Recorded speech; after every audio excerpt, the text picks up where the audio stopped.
இன்னைக்கு IPL trade நடந்திருக்கு. சென்னைக்கு சஞ்சு சாம்சன் வந்திருக்காரு. சென்னையிலேருந்து ஜடேஜாவும் சாம் கரனும் போயிருக்காங்க. எப்படி பார்க்குறீங்க? ஸோ இந்த டீல் வந்து சாம் கரன் வந்து புஷ் பண்ணது ஓகே, பட் ஆனால் வந்து ஜடேஜாவை வந்து விட்டது வந்து பார்த்தீங்கன்னா it's unfair. So cricketing perspective படி பார்த்தீங்கன்னு வச்சுக்கோங்களேன், ஸோ ஜடேஜா தான் வந்து இப்போ இது இந்தியன் டீமில் வந்து ஒரு பெஸ்ட் ஆல்ரவுண்டர். இன்னும் 36 ஏஜ் தான் ஆகுது. So he has like 3 to 4 years of cricket in him. So அது மட்டும் இல்லாமல் சேப்பாக் பிச்சை ஆட போகிறப்ப பார்த்தீங்கன்னு வச்சுக்கோங்களேன், so it's spin friendly track. So Jadeja வந்து இதில் வந்து ஒரு 13 to 14 years இருந்ததுனால he can able to analyze this pitch. இப்போ சஞ்சு நீங்கள் எடுத்துகிட்டு வந்து ஒரு டாப் ஆர்டரில் நீங்கள் வந்து பிளேஸ் பண்ணுறீங்க.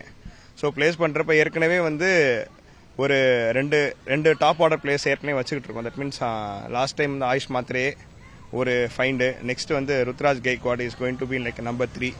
ஸோ இப்போ ஊர்வில் பட்டேலை வச்சு ட்ரை பண்ணீங்க நம்பர் 1. ஸோ அதை நீ ட்ரை பண்ணியிருந்துருக்கலாம். ஸோ இந்தியன் பிளேயர் ஒருத்தர் வேணும்னு சொல்கிறாங்க, பட் ஆக்சுவலாக பார்த்தீங்கன்னா இப்போ சஞ்சுவே வந்து இந்தியன் டீமில் வந்து இன் அண்ட் அவுட்டில் தான் இருக்கார்.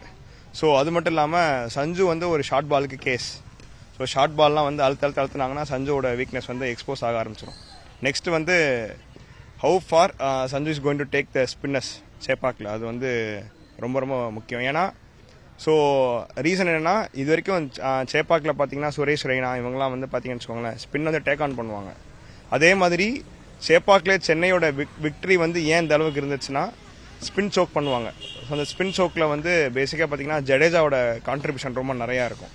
ஸோ இந்த கான்ட்ரிபியூஷன் இப்போ கம்ப்ளீட்டாக லூஸ் பண்ண போகிறாங்க. அது மட்டும் இல்லாமல் உங்களுக்கு ஜடேஜா மாதிரி ஒரு ஆல்ரவுண்டர் போகிறதுனால கண்டிப்பாக ஒரு பேட்ஸ்மேனுக்கு தனியாக எடுத்தாகணும், ஒரு பவுலரை தனியாக எடுத்தாகணும். ஸோ அது வந்து irreplaceable. ஏன்னா கண்டிஷன்ஸை வந்து அனலைஸ் பண்ணுறதுக்கே புதுசாக வர பவுலர்ஸ்க்கு வந்து டைம் எடுக்கும். ஸோ இது வந்து pretty unfair. அது மட்டும் இல்லாமல் 18 crores சஞ்சு வந்து ஒர்த்துன்னு கேட்டிங்கன்னா கண்டிப்பாக ஒர்த்து கிடையாது. ஏன்னா மார்க்கெட்டில் பிளேயர்ஸ் கம்மி தான், பட் இருந்தாலும் ஒரு யங் டேலண்ட்டை நீங்கள் இன்வெஸ்ட் பண்ணி எடுத்துகிட்டு வந்திருக்கலாம். So this is my thought.